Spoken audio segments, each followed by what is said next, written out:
Hi to all, एक बार फिर से आप सबका स्वागत है एसएससी वाला चैनल पे। और आज हम लोग डिस्कस करने वाले हैं strategy for SSC CPO examination. आप सभी लोग जानते हैं कि आजकल जीएस का या करंट अफेयर्स का या जीके का जो सेक्शन है वो आपके हर एक एग्जाम के लिए उसका जो वेटेज है वो धीरे धीरे करके इंक्रीज होता जा रहा है। फॉर एग्जाम्पल, अगर हम सीजीएल और सीएचएसएल की बात करते हैं तो वहां पे तो आपको मीन्स भी मिलता है जहां पे उसका वेटेज आपको सबसे ज्यादा देखने को मिलता है। ऑलराइट, तो आज हम यहाँ पे बात करेंगे कि किस तरीके से ये जो आपका नोटिफिकेशन आया है इसके एग्जाम डेट तक आप अपने आप को सबसे ज्यादा बेहतर तरीके से तैयार कर सकते हो for the GK, GS and current affairs. इन तीनों का कॉम्बिनेशन कैसा रखना है कि आपको चीजें याद भी हो, आपको रिवीजन में भी टाइम ना लगे और साथ ही साथ में आपका जब पेपर हो तो वहां पे आपको हर एक क्वेश्चन का आंसर मालूम। ठीक है, लेकिन उससे पहले एक बार से सेशन को अपने दोस्तों तक भी पहुंचा दीजिएगा सो दैट कि वो भी इसको यहाँ पे कनेक्ट कर सके।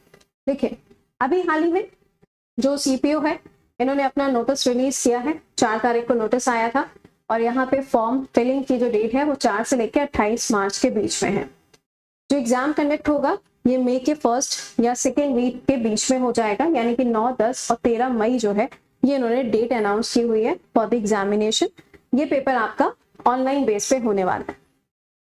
ये जो एग्जाम होगा इसके अंदर आप देखोगे तो आपको अलग अलग पोस्ट देखने को मिलेंगी, जैसे कि सब इंस्पेक्टर की पोस्ट है या आपका जीडी, एनसीएपीएफ, ये अलग अलग आपको कैटेगरीज के हिसाब से पोस्ट देखने को मिलती है। ओके, एज लिमिट इसमें क्या दी गई है? एज लिमिट जो है वो यहाँ पर आप देखोगे तो 1988, यानी कि यहाँ पर जो एक क्राइटेरिया दिया गया है वो 20 से 25 साल के जो एज के लोग हैं वो यहाँ पे इस फॉर्म को फिलअप कर सकते हैं। साथ में यहाँ पे जब हम सिलेबस की बात करते हैं तो जैसा कि मैंने आपको बोला कि हम जीके, जीएस और करंट के सेक्शन की बात करने वाले हैं, तो यहाँ पर आप देखोगे तो हाउ टू अप्लाई करने के लिए ऑफिशियल वेबसाइट पे जाके आप अप्लाई कर सकते हो। लास्ट डे से 3-4 दिन पहले तक आप फॉर्म भर दिया करिए। लास्ट डेट तक आप वेट करोगे तो फिर कई बार आप जानते हो कि साइट चलती नहीं है, फिर बहुत ज्यादा दिक्कतें आती हैं, तो तब तक आपको क्या करना है, फॉर्म को भर लेना है। एग्जाम सेंटर्स अलग अलग एरिया के अलग अलग कोड के हिसाब से इन्होंने मेंशन किए हुए हैं, आप उसको देख सकते हो। अब हम बात करेंगे पार्ट 1 एंड पार्ट 2 की। पार्ट 1 में आप देखोगे तो आपको जनरल इंटेलिजेंस यानी कि रीजनिंग का सेक्शन, दूसरा जीके एंड जनरल अवेयरनेस का सेक्शन, अगला है कॉम्पिटिटिव एम्पलीट्यूड आपको मिलेगा और आखिरी में इंग्लिश का कॉम्प्रिहेंसिव सेक्शन मिलेगा। हम यहाँ पे बात करने वाले हैं इन 50 नंबर के क्वेश्चन की, जहां पे मैक्सिमम मार्क्स होंगे 50, यानी कि 50 सवाल 50 नंबर। ठीक है, अब पॉइंट यहाँ पर ये है कि हमारी स्ट्रैटेजी क्या होनी चाहिए। ठीक, तो मैं आपसे बात करूंगी इस पर्टिकुलर बैच के बारे में भी जो आपके लिए आ चुका है, लेकिन उससे पहले मैं आपको बता दूं कि what should be the criteria. Telegram है, इसको ज्वाइन कर लीजिएगा अगर आपने अभी तक ज्वाइन नहीं किया। देखिए, जीके, जीएस एंड आपका करंट अफेयर्स। अब आपने देखा कितने सवाल हैं, 50 नंबर, कितने 50, यानी कि एक एक क्वेश्चन आपके लिए इंपॉर्टेंट है। लेकिन प्रॉब्लम क्या होती है, हर सवाल का जवाब आता हो ऐसा जरूरी तो नहीं है। तो हमारी स्ट्रैटेजी क्या होनी चाहिए कि अगर हम मार्च से पढ़ना शुरू कर रहे हैं तो अप्रैल तक हमारा जीएस का पूरा जो कॉन्सेप्ट है, कॉन्सेप्ट के साथ में रिवीजन भी एक बार हो सके। कैसे पॉसिबिलिटीज है? देखो भाई, अब मार्च चल रहा है, कैसे खत्म हो जाएगा पता भी नहीं चलेगा। क्यों? क्योंकि होली आ रही है। अब होली का समय होता है तो एक हफ्ता पहले और एक हफ्ते बाद तक सेलिब्रेशन चलता ही रहता है। तो आप ये मान के चलो कि सीधा सीधा आपके पास में 1 महीने का ही समय है जिस टाइम पीरियड में आप क्या कर सकते हो, अपनी तैयारी को बेहतर कर सकते हो। लेकिन ये होगा कैसे? कोई रॉकेट साइंस थोड़ी ना है कि बस 1 महीने में सारी चीजें प्रिपेयर हो गई। तो देखिए, सबसे पहली चीज, आप अपने सिलेबस को, आपने अब तक जो कुछ भी पढ़ा है, आप अपने सिलेबस को 3 अलग अलग पार्ट में डिवाइड कर दीजिए। एक तरफ हो गया आपका जीके, एक तरफ हो गया आपका जीएस और एक साइड पे हो गया करंट अफेयर्स।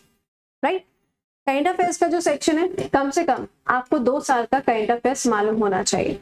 कौन कौन से टॉपिक? जैसे कि awards, sports person, indexes, scheme, ये ऐसे टॉपिक हैं जहां पे क्वेश्चन आपको मिलते ही मिलते हैं, आप इनसे बच नहीं सकते।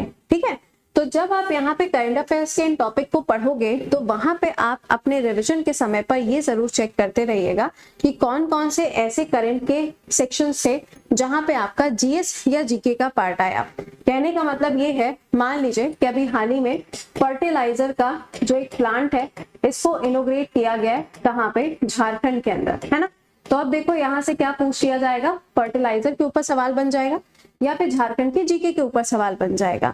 तो आपको क्या करना है, जो चीज आपके करंट में है उसका आपको जीएस का पार्ट भी मालूम होना चाहिए और उसका आपको जीके का सेक्शन भी पता होना चाहिए।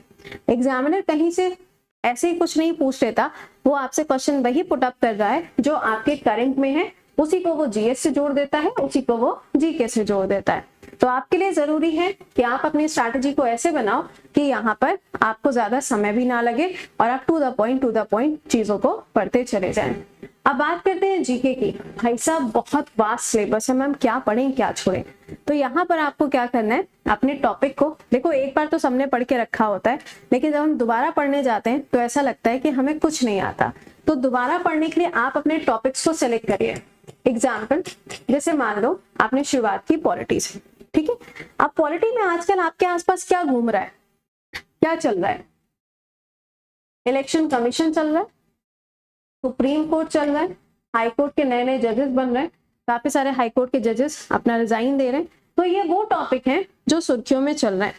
काफी सारी कमीशन है, जैसे national commission for scheduled caste, national commission for scheduled tribe, ये सब आपके आसपास चल रहे हैं। तो आपको ये सारे टॉपिक बहुत अच्छे से मालूम होने चाहिए। इसमें और कौन से टॉपिक होते हैं, फंडामेंटल राइट है, डीपीएसपी है, फंडामेंटल ड्यूटीज है, कौन सी चीज कहां से ली गई है, यानी कि बोरोइंग ऑफ इंडियन कॉन्स्टिट्यूशन, और नागरिकता।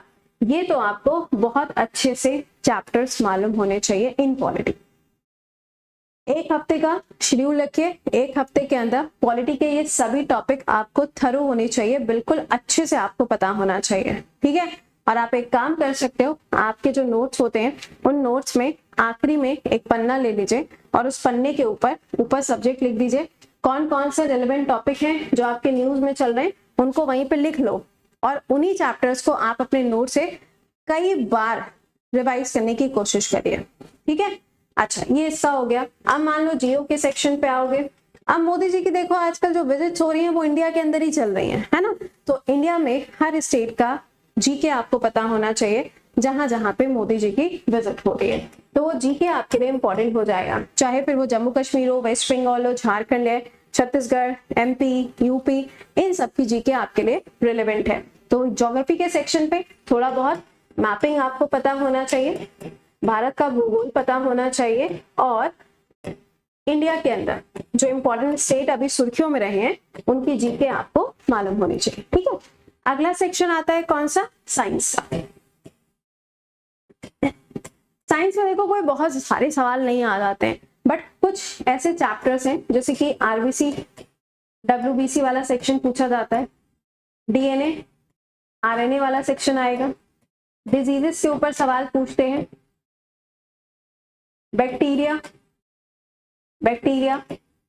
फंजाई, यहां से क्वेश्चन बनेगा, या फिर आपका रिप्रोडक्टिव सिस्टम है, डाइजेस्टिव सिस्टम है, या फिर आपका कौन सा सर्कुलेटरी सिस्टम है। ये कुछ ऐसे सिस्टम्स हैं जहां से साइंस में सवाल पूछे जाते हैं, ठीक है।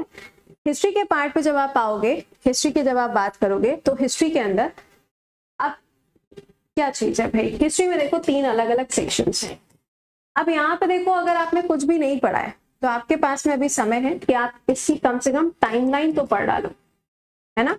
टाइमलाइन आपको मालूम होनी चाहिए कि कब कहाँ किसके बाद क्या चीज हुई है, कौन सा शासक किस समय पे रहा है, उसके बाद कौन आया, उसके पहले कौन था। ये टाइमलाइन आपके पास में नोटेड होनी चाहिए, ओके। एक हफ्ते का समय इसको देते हुए इसकी टाइमलाइन बनाइए। तो यहाँ पे देखो टाइम बहुत ज्यादा आपके पास में नहीं बचा हुआ है। एक हफ्ता पॉलिटी दे दिया, एक हफ्ता जियो हो गया, एक हफ्ता आपने हिस्ट्री दे दिया, अब बचा आपका इको एंड कौन सा, साइंस। एक हफ्ता आपने साइंस को दे दिया, 4 हफ्ते खत्म, टाटा बाय, महीना खत्म हो गया, पूरा समापन, राइट। लेकिन अभी भी आपका बचा है इकोनॉमिक्स।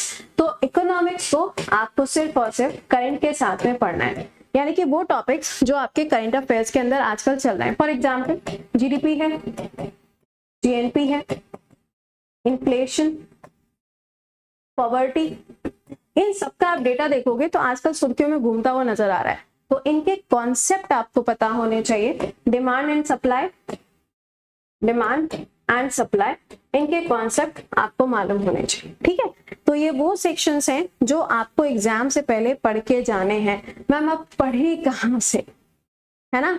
तो देखिए, पहली चीज तो मैं आपको बता दूं कि अगर आपने अभी तक अपनी तैयारी बिल्कुल शुरू की ही नहीं है तो आपके पास में मौका है, आप योगदान 2.0 बैच को ज्वाइन कर सकते हैं, जो आपका फर्स्ट एंड सेकेंड ईयर दोनों को कंप्लीट कराएगा विद द टेस्ट सीरीज। ठीक है, ये आप ज्वाइन कर सकते हो। या फिर अगर आप सपोज करो आप जैसे सेल्फ स्टडी कर रहे हो तो आपको मेरे जितने भी टॉपिक्स हैं वो सारे आपको यूट्यूब पे भी मिलेंगे, आप वहां से जीएस के सेक्शन को कवर कर सकते हो, राइट? बट यहाँ पे क्या होगा, यहाँ पे आपका ऑफर प्राइस कितना है, 1249 रुपीज है। और ये बैच आपको इन सभी एजुकेटर के साथ में मिल रहा है, जो क्या करेगा, आपका टीयर 1 टीयर 2 के सेक्शन को कवर करेगा विद द टेस्ट। ऑलराइट, तो इस बैच को भी आप ज्वाइन कर सकते हो। अभी आपके लिए स्पेशल ऑफर प्राइस चल रहा है ताकि आप इसको समय पर ज्वाइन कर लें और अपनी तैयारी को और भी ज्यादा बेहतर करें।